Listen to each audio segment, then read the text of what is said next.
I walked into my 17-year-old daughter Mary's room that Saturday afternoon with a pile of her clothes and lingerie that had been freshly laundered and ironed. Little did I know of the surprise that would await me. No, it was not my daughter in bed with her boyfriend. To me, it was something even more surprising. There, in front of Mary's full-length mirror, stood my son Tim, aged 15, his longish blonde hair framing the features of his face, holding his sister's new prom gown in front of him with a dreamy expression on his face as he stared at his reflection. I stood there, in stunned silence, watching my son pose and posture like a girl, imagining that he was wearing the gown he was holding. It took a few minutes before Tim realized that he was no longer alone. The instant he saw me, the blood drained from his face and he started to tremble. He stood there, speechless for a few seconds, before he tried to stammer out an explanation. "Mom, this is not what you think. I just was curious about Mary's gown. I didn't mean any harm. I was just curious, that's all." He then hung the gown back on Mary's closet door and tried to leave. However, I blocked the path of his escape. "Tim, we need to talk about this," I said. "First, help me put Mary's things away, and then we will discuss what has just happened here." While Tim put Mary's soft, silky intimate apparel away, I hung up her blouses, skirts, and dresses. I noticed that he seemed to caress Mary's intimates in a way that told me this was not his first time venturing into her room or touching her lingerie. Also, he seemed to know exactly in which drawer in her dresser to put her bras, her panties and slips, and her nightgowns, without any prompting from me. We left Mary's room and went to the kitchen where I fixed him a snack while we talked. I sat at the kitchen table with him and asked him about the scene I had just witnessed a few minutes before. Tim tried to tell me that he only wanted to see what he would look like in the prom gown. He really didn't mean to cause any trouble. This was the first time that he had ever done anything like that. I sat there and patiently listened to his defensive statements before I replied. "Tim, I don't think this was your first time in Mary's room with her clothes. You knew exactly which dresser drawer to open to put away the different items of Mary's lingerie. Mary has also commented that sometimes she feels that a blouse or a dress has been moved because it is not where she expects it to be in her closet. Now, tell me the truth. This wasn't just an incidental thing, was it? You have been in Mary's room before, playing with her clothes, haven't you?" Tim hung his head in shame and did not look at me. He spoke quietly and slowly when he replied to my questions. "Mom, all of Mary's things seem so soft, even her underwear.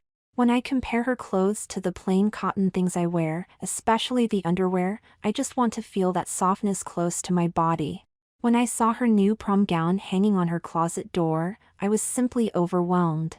I just had to touch it and hold it, imagining how I would look in it.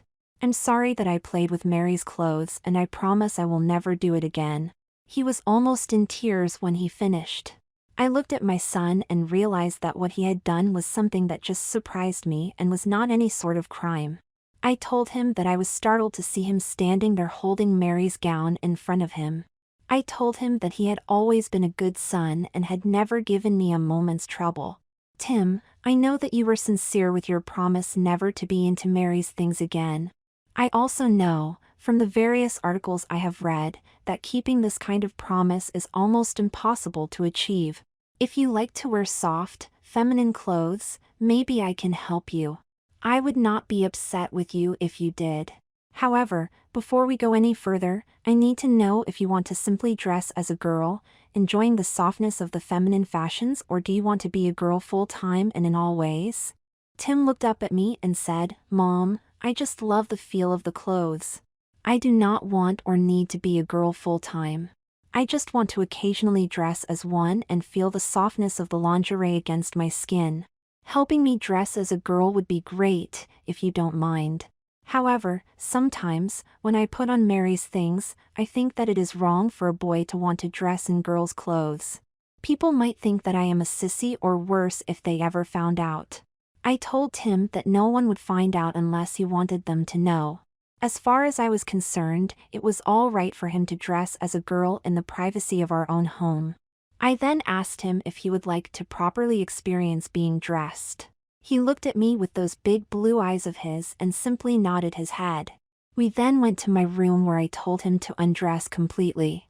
At first, he seemed a little embarrassed and reluctant to be standing totally naked in front of his mother until I reminded him that I used to change his diapers and had seen it all. He then quickly and unashamedly undressed. I had him go into the bathroom and use the depilatory cream that was sitting on the counter. He was to use it everywhere except on his head and on his privates.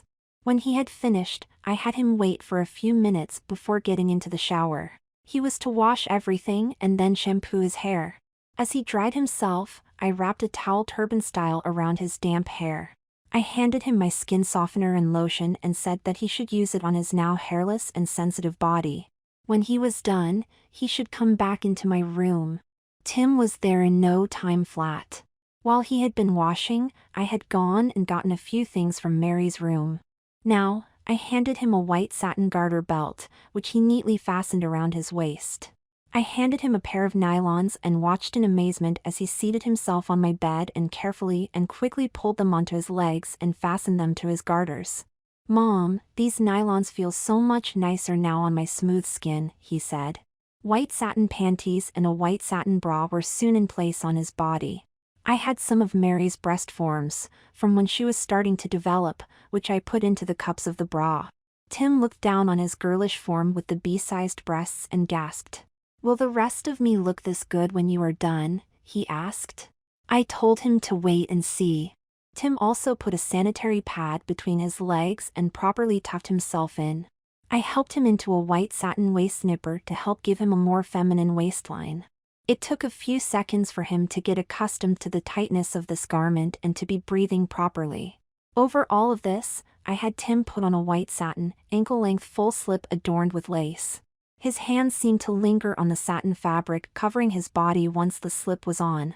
I then seated Tim at my vanity, facing away from the mirror, so that he wouldn't see his transformation while it was in process. Removing the towel from his hair, I quickly combed and sectioned it and put it on rollers.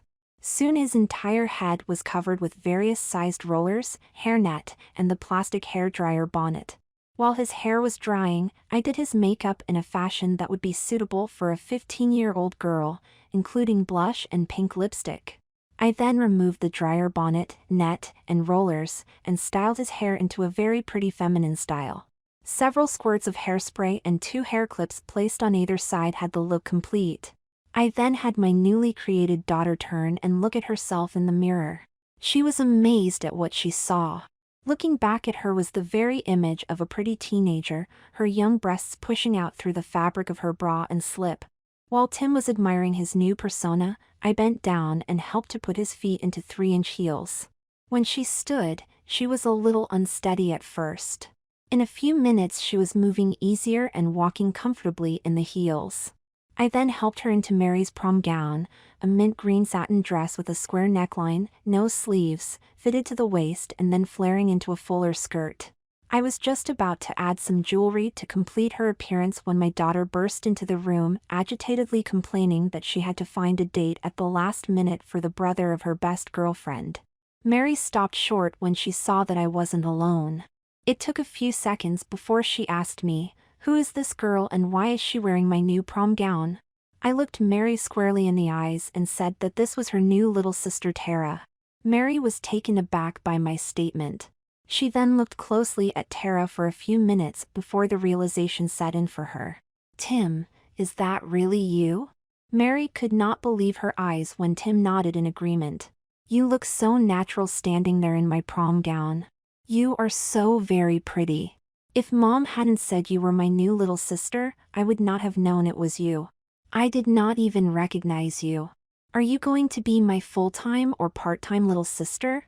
Tara stood there blushing in embarrassment that her older sister should find her dressed in a gown and think she was pretty. After another look, Mary said, "It doesn't matter whether it is full-time or part-time, I am so glad that I now have a little sister." With that, Mary reached out and gave Tara a big hug. Mary then showed Tara how to properly sit while wearing a gown, making sure to carefully smooth the skirt under her as she sat. Tara followed Mary's instructions to the letter and seated herself on my bed.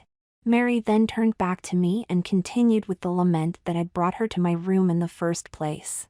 Mom, Heather came to me today and said that her twin brother's date has to go out of town at the last minute with her parents. Heather pleaded with me to find Hugh a date for the prom next weekend. At this late date, I had no one to turn to.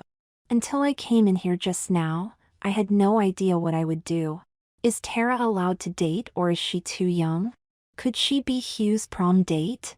Would you let her go to the prom, especially if I insisted that Hugh would have to double date with John and I? Please, Mom, please let Tara help me out. Tara had been sitting there, taking in Mary's entire plea.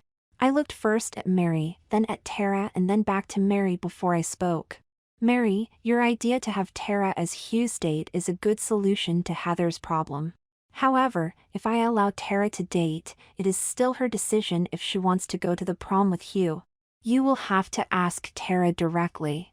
I do not speak for her and am not going to compel her to do something that she would rather not do. Mary pleadingly turned to Tara and repeated her request. Little sister, I need a big favor. Would you be willing to go to the prom next week with Hugh? If you want, I could insist on a double date, so that I can keep an eye on you and help you should any problems arise. You would be a real lifesaver if you said yes. Please? For me, please say that you will go to the prom with Hugh. Tara was stunned by this unexpected turn of events. She thought about it for a few seconds and then voiced her concerns. Mary, I am not sure that I could walk, talk or even act like a girl for the entire evening without being detected. What embarrassment would there be for everyone if I were detected as a boy wearing a prom gown? Second, I don't even know how to dance as a boy, let alone dance backwards as a girl in a gown and heels. Third, I don't have anything to wear. Mary and I both started to respond to Tara's doubts at the same time. With courtesy, I allowed Mary to try to overcome Tara's objections. Tara, with your hair, makeup, and facial features, you already are a very pretty girl. If you look as good next Saturday as you do now, no one will ever know that you are not Tara. Mom and I can teach you how to walk, talk, act, and yes, even dance as a young lady. We have all week to get you ready. As for the gown, Mom, I had agreed with all of Mary's comments so far. I then said, if Tara would change into something more appropriate for shopping, the three of us could go out this afternoon and find her a proper prom dress. It is entirely up to you, Tara, as to what we will do. Tara thought for a moment and then stood and hugged Mary and then me.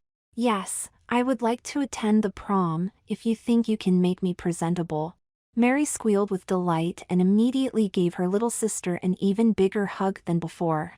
Mary stepped back for a second. Oh, wow, sis. You have even mastered wearing high heels. Tara, you are growing up way too fast. Lift your gown and let me see how your legs look. As Tara hiked the gown well above her knees, Mary commented that Tara's legs looked great, especially when wearing heels. She then hugged Tara again, thanking her for helping out. I can see that you are really enjoying this also, she said. Tara just blushed and smiled at her. While I helped Tara change from the gown to something more appropriate, Mary went to call Heather with the good news. When she came back, Tara had on a regular slip, white blouse, denim skirt and 2-inch heels. Mary said that, in telling Heather, there was one change in the details. Since Heather knew that Mary didn't have a little sister, Tara became Mary's cousin from out of town. Heather seemed very pleased with Mary's quick success. As we picked up our purses, Mary turned to Tara and said, "You may be my cousin next Saturday, but all of the rest of the time you'll be my little sister. I guess I will be sharing all of my clothes with you just like with a real sister. By the way, do I hear a faint plastic rustling as you walk? Is it your time of the month?" Tara just smiled at Mary and nodded her head to Mary's last question. Mary again exuberantly hugged her sister. I told them that I would get Tara a few things for her special wardrobe. Our first stop was the bridal and formal salon for Tara's prom gown. After we had looked through the selections of prom gowns and discussed the good and bad points of several, Tara took 3 into the fitting room to try on. Mary went inside with her to help and to offer comments while I sat and waited outside. The first gown that Tara appeared in was a delicate pink satin with full skirt. The dress in Tara's coloring just did not seem to blend. Next was a gown in red satin. However, it did not seem to hang properly on her frame. The third was a sleeveless, full-skirted royal blue satin gown with a scooped neckline. Before she came out to show it to me, I heard Tara sigh and Mary say how nice the gown looked on Tara. When Tara came out of the fitting room, I had to agree with the opinion of my two daughters. The gown did indeed look lovely on Tara. While Tara got dressed, Mary and I talked about the accessories. She suggested matching satin lingerie and having heels dyed to match the gown. I also thought that everything should match. Mary also suggested satin elbow-length gloves, not only for Tara, but for her also. I had to agree that they would enhance the appearance of each girl. We got everything, including the 3-inch heels. The sales associate promised that they would be done by Wednesday. We thanked her for her assistance and left. As we headed for the mall, Mary and Tara sat in the back seat talking and giggling. At the mall, we first stopped for a bite to eat. Mary showed Tara everything, from what to order to how to hold your fork to how you eat your food. Tara was appreciative of these lessons. After lunch, it was on to the cosmetics store, where Tara had a complete makeover. The young lady assisting Tara not only showed her the proper way to apply the cosmetics but the proper cosmetics for a young girl with her complexion and features. We purchased all of the cosmetics that Tara would need and that were recommended to her. In the department store, the girls giggled and commented to each other as we selected a few nightgowns, bras, panties, and slips. Mary joked about Tara getting garter belts and nylons, saying she thought those things were reserved for older girls. I just looked at her in mock disapproval. We added 2 dresses and a few skirts and blouses to our growing pile of clothing. Shoes completed our shopping trip. On the way home, Mary asked if we could stop by the local pharmacy. She needed to get a few things. I gave her some money and she went in alone. Returning a few minutes later, Mary told us of her purchases. First, I got Tara some rollers for her hair, a nice hairbrush, a few hairnets and curler covers, a shower cap, and a satin sleep cap. Some nights she may not want to sleep with rollers in her hair. Also some nail polish to match her lipstick. Tara reached over to her sister and hugged Mary for her thoughtfulness. As we walked in, the phone was ringing. Mary ran to quickly answer it. Heather was calling to ask the color of Tara's gown so that her brother could order a corsage that matched. Mary told her that Tara's gown was royal blue satin and commented on how pretty Tara looked in it. She also suggested that Hugh might do well to get Tara a wrist corsage, so that he wouldn't be all thumbs and trying to pin it on her on prom night. Heather thanked Mary and said that she would see her later. After helping to put everything away, Mary spent the rest of the evening showing Tara the finer points of being a girl, from properly walking, to talking with a softer voice, to sitting with her knees together and her skirt pulled down. The last thing Mary taught Tara was how to dance in heels. Tara absorbed all of the lessons quickly.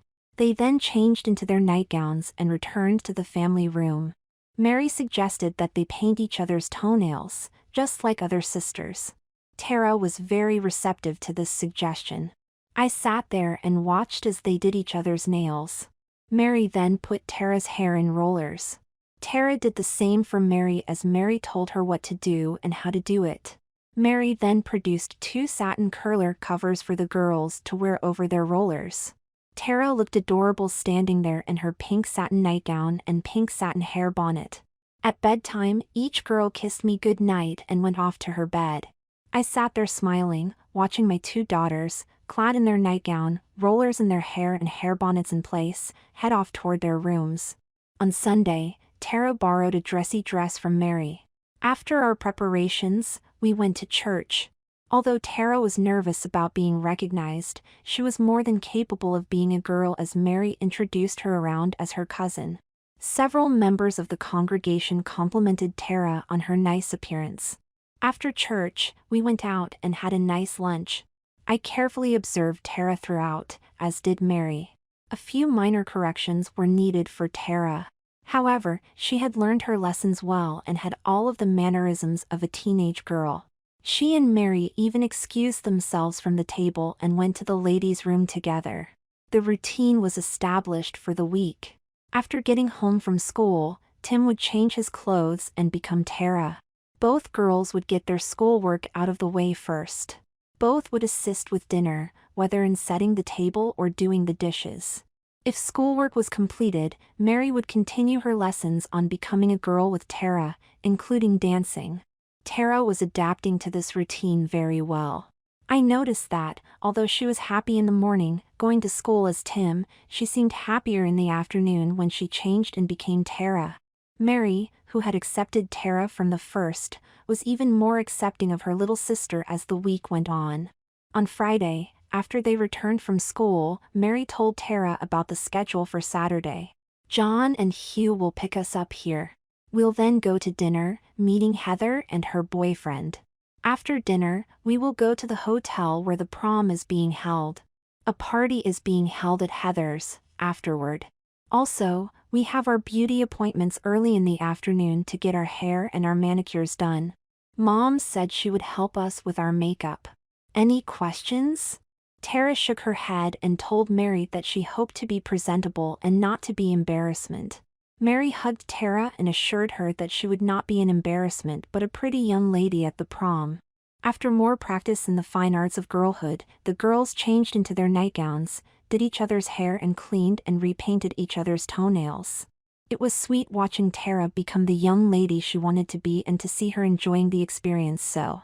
They wanted to stay up late, but I shooed them both to bed, telling them they needed their beauty sleep.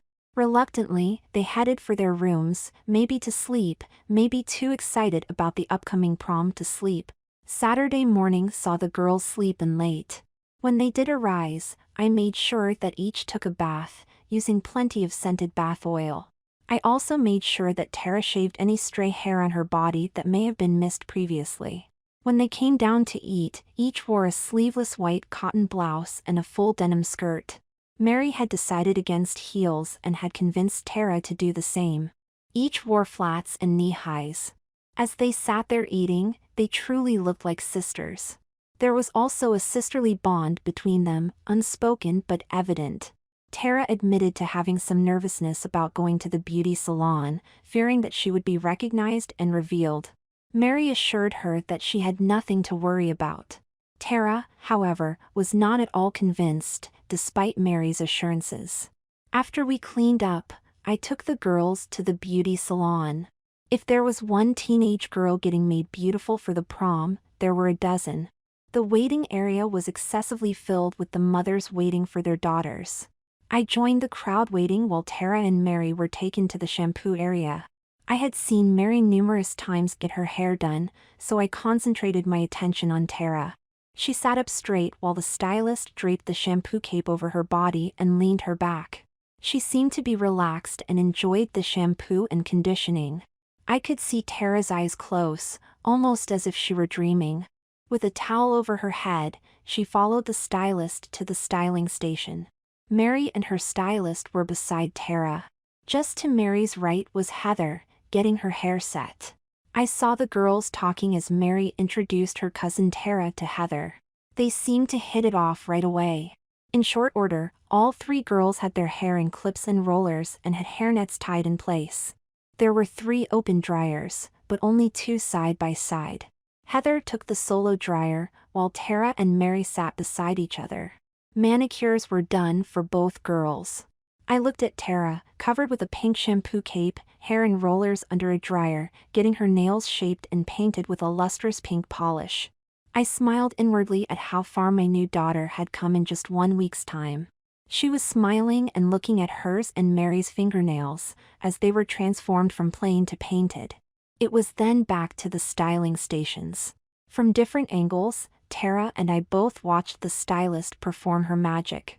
She combed, teased, sprayed and used all of her tricks to create a beautiful style for Tara.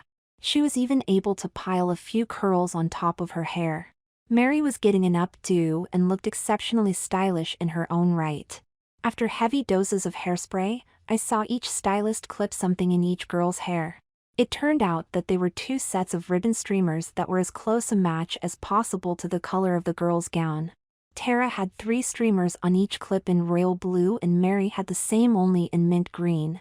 Heather came out at the same time and had her streamers in red. I heard Heather thank Mary for finding such an attractive date for her brother. I then heard her tell Tara that she was looking forward to seeing her at the dinner, the dance and the party afterwards. "Thank you, Tara, for helping your cousin and me out this evening," she said. Tara said that she was looking forward to the evening. As she was leaving, Heather greeted me with a smile and a "Hi, Miss Sharon." She was then out the door. Both of my daughters looked absolutely darling with their colored satin hair streamers. On the trip home, all Tara could talk about was her enjoyment of this uniquely feminine experience, from the shampoo and conditioning clear through to the application of hairspray. I kidded her and said maybe the next time she could get a permanent. Tara just smiled and had a dreamy look on her face. Mary said that her little sister should enjoy and savor each and every feminine experience that she was presented to her. Tara said that she would. Arriving at home, the girls quickly realized that they had to start getting ready because of their prep time and the time their dates would be picking them up. Mary went to her room and I went to help Tara.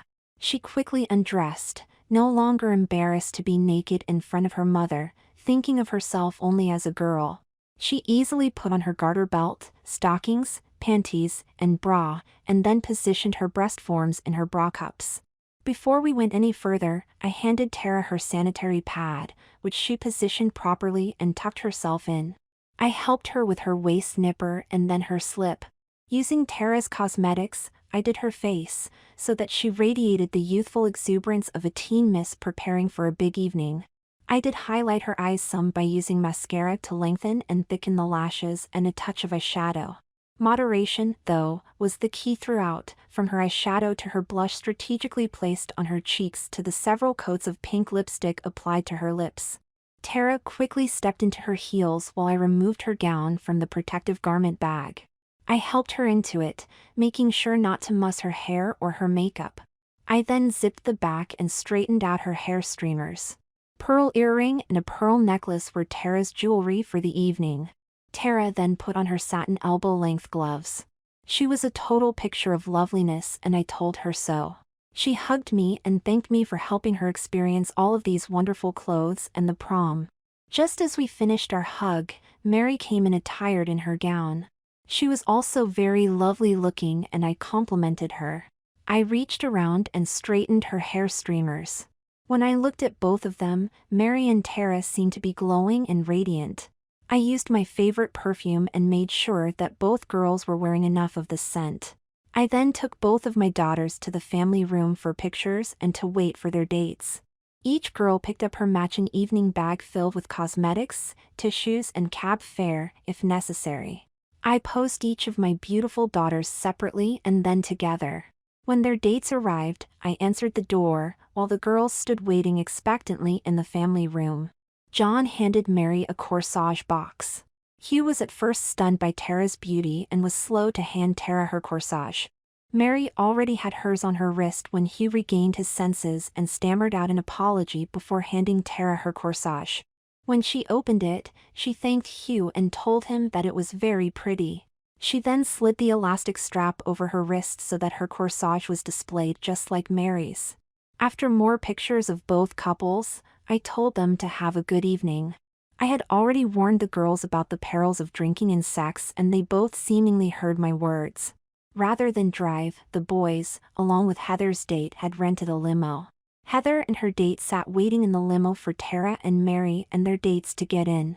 This was an experience that we had not prepared Tara for. However, she got into and later out of the limo without having a problem with the hem of her gown. Like the typical worried mother, I sat up waiting for my girls to come in after the dance and the party. I knew they would be late and I just prayed that they would be safe. Sometime well after midnight, I heard the key rattle in the lock, the door open and my 2 daughters come in. They both glowed even more than earlier, if that was possible. We all went into the family room to talk about the evening. Tara told me what a wonderful experience it was. Mary commented on the 5-star restaurant that they went to for dinner. She also said that Tara was a young lady in her every act and action during the evening. Tara talked about the prom theme and about the myriad types of gowns that the girls wore. Also, she mentioned how different it felt to be held in a boy's arms while you dance with him. Mary said that the party at Heather's was a fun ending to a great evening. Tara agreed with her and said she would remember it always. Mary then said, "Mom, you would have been very proud of Tara. She was your beautiful younger daughter throughout the evening." As I smiled at this statement, I noticed Tara blushing prettily. "By the way, Mom," Mary continued, "both of our dates were perfect gentlemen and did not try to even hint at any sexual favors. Heather and Hugh both appreciated that my cousin Tara was available this evening. Hugh even asked if he could call Tara sometime and see her again. Tara had to remind Hugh that she was only a fill-in and that he already had a steady girl. Tara did not want to come between Hugh and his steady. I looked at my girls and smiled at them.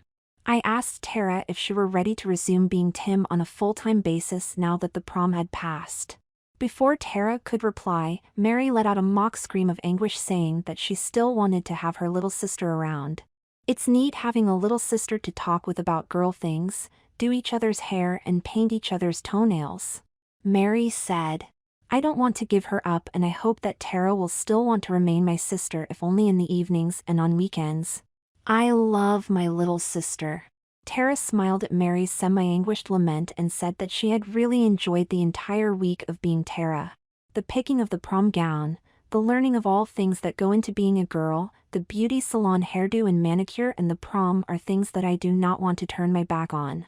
I have enjoyed all of them. Mom, if it's acceptable to you, I would like to remain as little sister Tara in the evenings and on weekends as my big sister Mary has suggested. I love my big sister Mary whether I am Tara or Tim. Both girls looked at me expectantly as I mulled over this request from both of them. They sat beside each other clutching each other's hands, looking lovely in their prom gowns and hair streamers but looking worried about the decision I was about to make. Finally, I said to them, "Mary, I can see that you are enjoying your newfound sister. You have been a good instructor, teaching her about girlish behavior and actions. Tara, I can see that you are enjoying experiencing the feminine side of your being. You have gone along and made this entire evening the success that it was. Personally, I have enjoyed having a second beautiful daughter around. I think that we should continue having Tara as a part of all of our lives." I had hardly finished my statement when both girls squealed with joy and rushed forward to hug me. I reached out and hugged them both together. Tears of joy flooded down our faces. It didn't take long before our makeup was a mess. Mary commented, "It's a good thing we are shedding these tears now and not earlier. All we have left to do tonight is to clean up and go to bed." How right she was. And how fortunate I am that I have a beautiful, wonderful, understanding older daughter and a beautiful and wonderful younger daughter and son, together sharing the same body.